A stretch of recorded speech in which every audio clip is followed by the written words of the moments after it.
Tonight we start our show with a look at dog parks, public dog parks, where most owners take their dogs, have a number of safety issues. There's aggressive dogs, yes.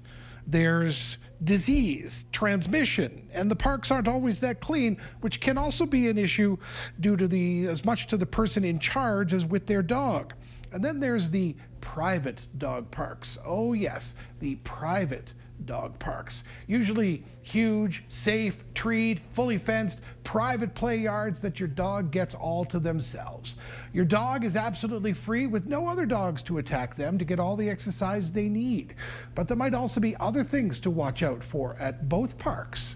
Here's Adrian St.Onge with a deeper look at public versus private dog parks. Medicine Hat is home to multiple dog parks ranging from off-leash parks like Westview Park, on-leash parks like Kincooley, and True North Canine, operating as a private park.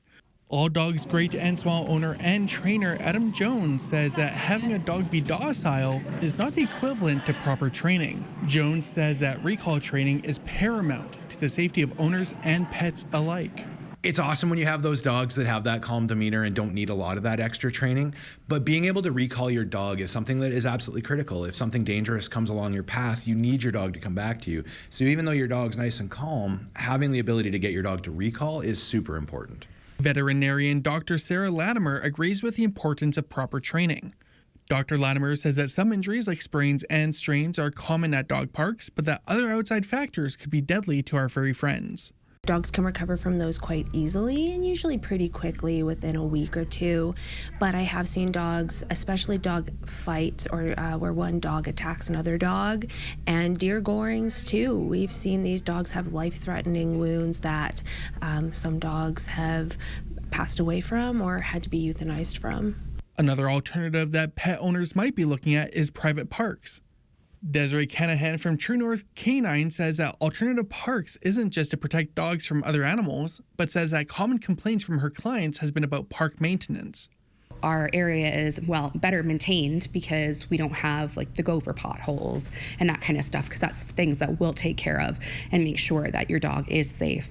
I know that even with the gopher holes and that kind of stuff, cacti and whatnot. According to Jones, mitigation of issues begins with training, but ends with the owners. One thing that's really important at the dog park is you have to be aware of your surroundings. You have to know who's coming and going. Put your phones down, pay attention to your dogs, follow your dogs around. Don't just sit at the gate and drink your coffee. Make sure you know what's going on with your dog. Make sure you know what's going on with the other dogs in the park.